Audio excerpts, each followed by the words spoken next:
Arthur Walter George Tedds was born as the youngest of 4 children to Walter James and Gertrude Isabel Tedds in England.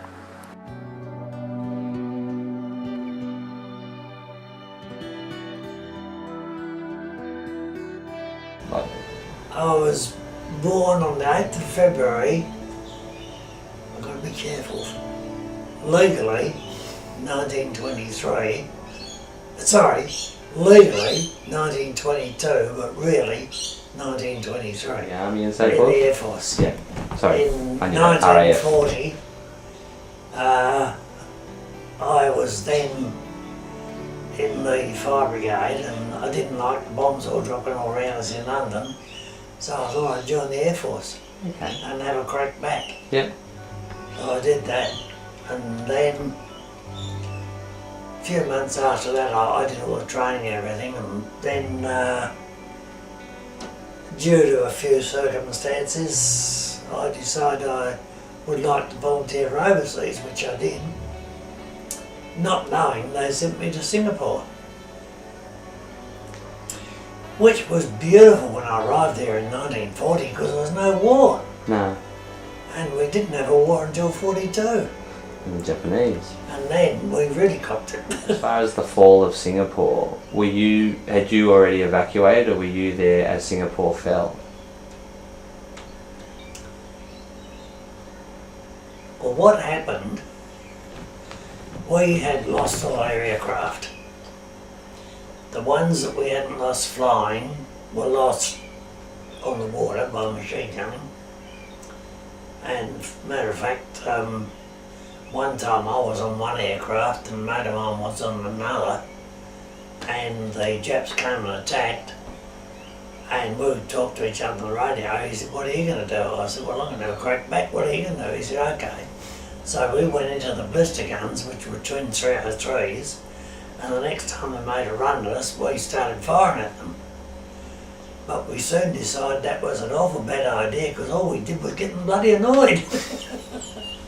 So very rapidly we dived overboard and swam for the shore, which was about 3.5 miles. Yeah. I couldn't have been 3.5 miles to save my life, but I did, and I saved my life.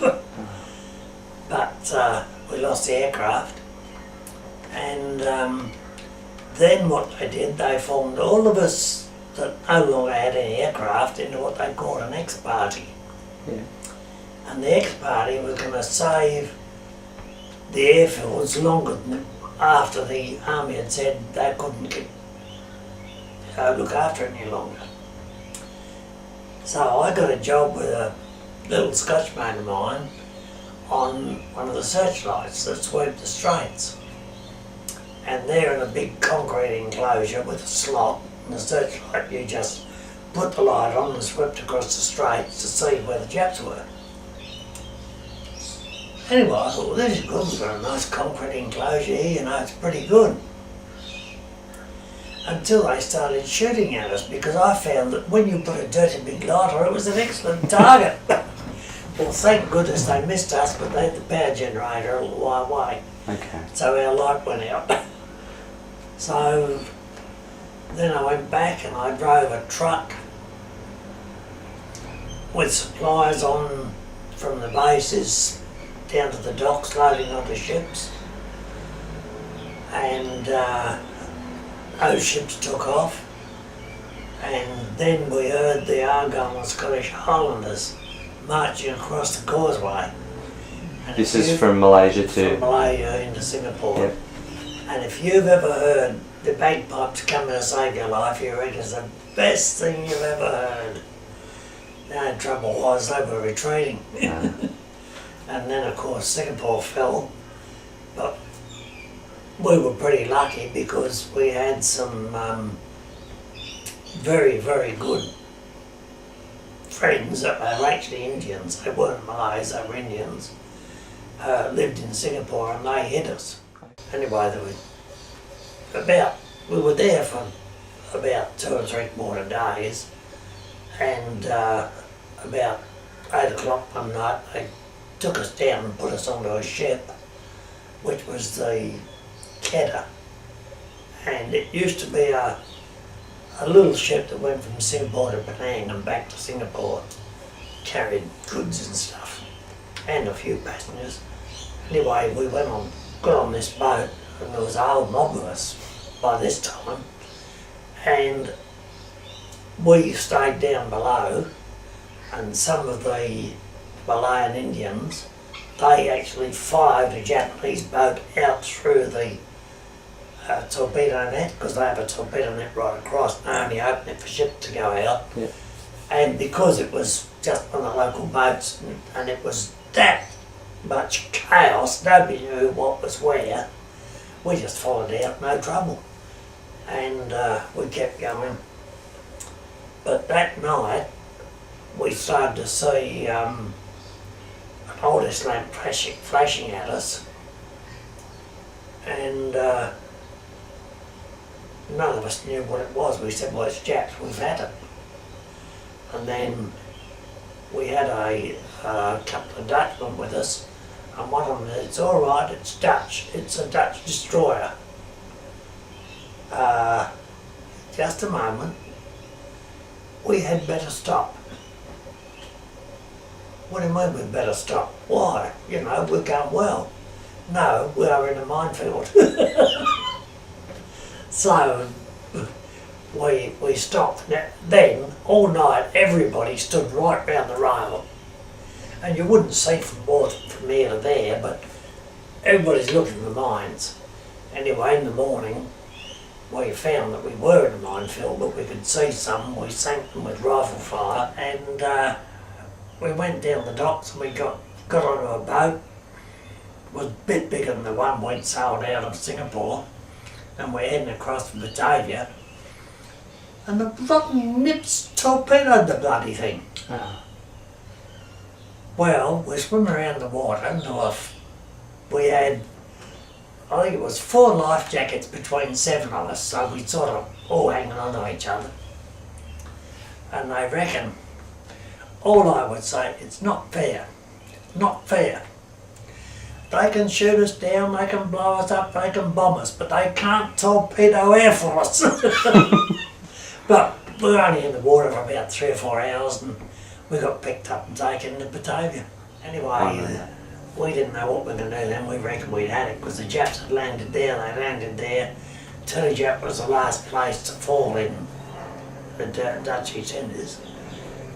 Anyway, the next thing, 2 Yankee tin can destroyers, the USS Pope and USS Ford, came in, picked us up and took us out. So we got saved by the Yanks. Then the fun started. They transferred us to the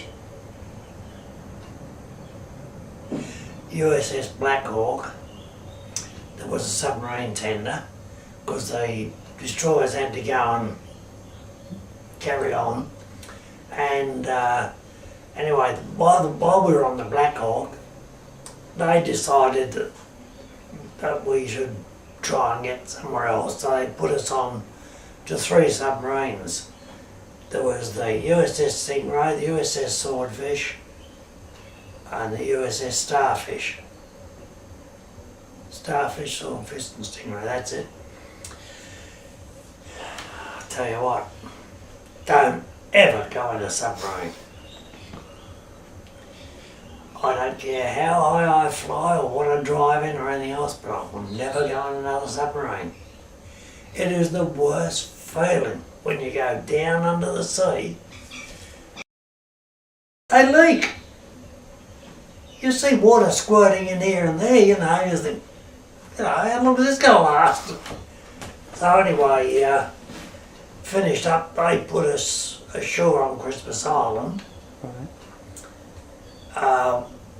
Then the next thing we hear, the Japs are going to come to Christmas Island. Then the next thing, another boat comes there, and it came from the USS Holland, the aircraft flying boat tender. They picked us up, took us to the Holland. So then we started cruising around looking after flight like Catalinas and so forth. So it was quite interesting, and that's how I came to Australia.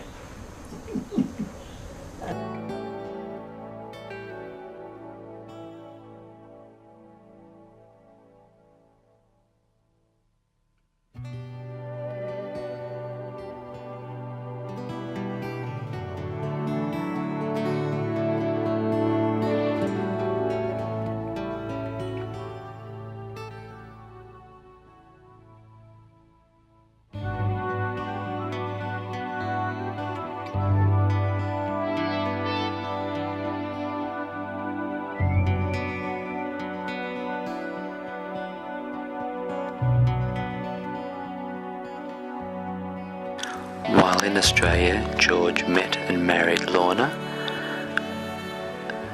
and they were married for 28 years. They had 2 children, Joy and Alan.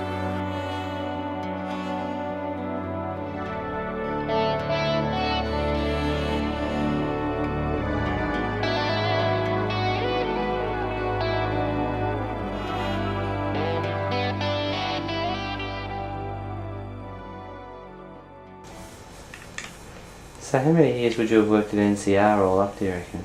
Let me see. I started in 47 and I retired now 28 years ago. That's a long time to be retired, isn't it? It is. So 28 off of 10, 210. it's almost 30, so 82? That'd be about right. So 47 to 82. I'm guessing as far as cash registers and computers and calculators. Went through the whole lot. Right from mechanicals up to the first computer that came into Australia, the National Elliott. Yeah. I mean, the first computer that I worked on wouldn't have fit in this place. And then when Mike Wansey from Newcastle rang me up and said, "George, you used to fly on Catalinas, didn't you?" I said, "Yeah." He said, "Help." So I said, "What do you mean, help?" He said, "I bought a Catalina in the States and we're going to bring it out for a tour of Australia." "Oh yeah, okay." So I went and saw the boss and I said, "Want a month off?" "Want a month off?" Because I had about 2 or 3 years leave due with long service and holidays I hadn't had. I said, "Yeah." I said, "I want to go to the States and bring Catalina back." "Oh yeah, all right then." So anyway, we did that.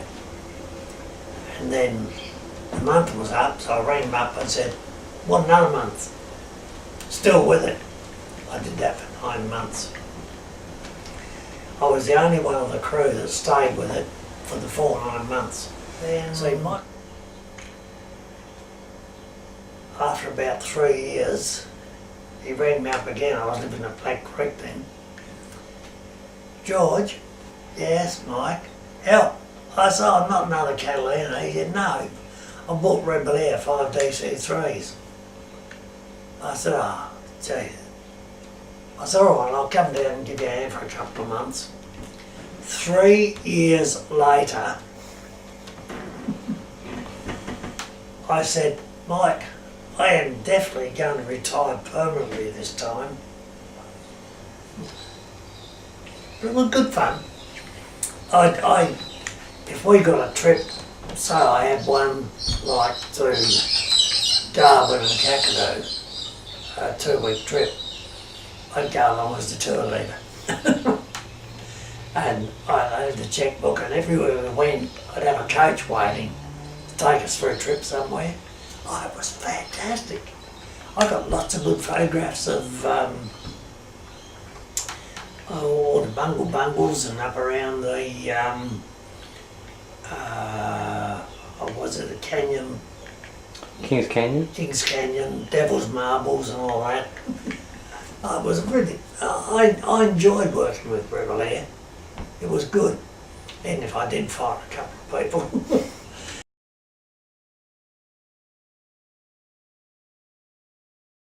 Now Black Creek is about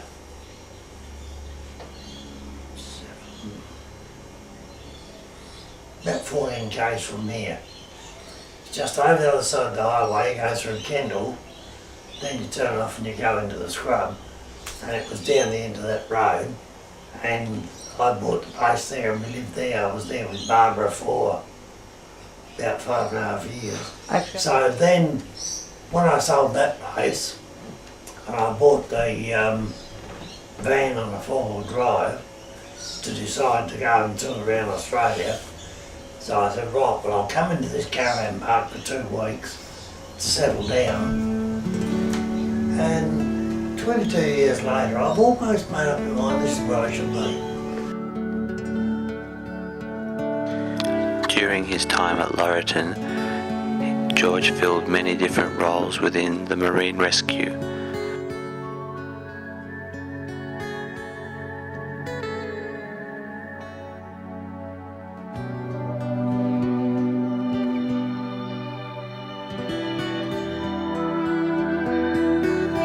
He fulfilled these roles with such honour and integrity that he was awarded a life membership of Marine Rescue and also the New South Wales Volunteer of the Year Award. While living at Laurieton, he met Shirley. Let's say, you live with your wife all your life, you're going to miss her like hell. Yeah. I mean, alright, I didn't have that long with Shirley, but I tell you what, geez, I miss her. Yeah. Still. Yeah. Because we were so suited, like, we could say we'd be going down the breakwater fishing. We used to go down about daylight, right through the summer. And if we were halfway down the breakwater, one of us said, oh, I don't know about fishing, let's go and do so-and-so. Okay. There was never an argument. Yeah. Not that we didn't have some arguments, but if we had an argument, that was it, finished. Yeah.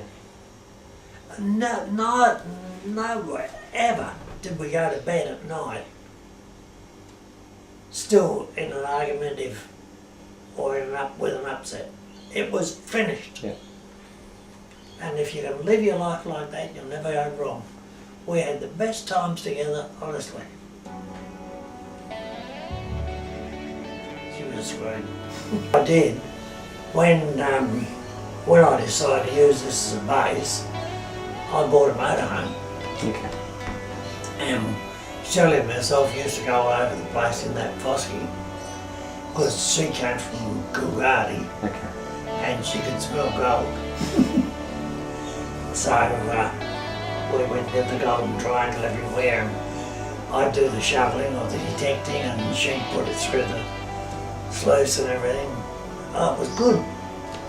We had some good fun down at Dunolly. We had a lot of fun.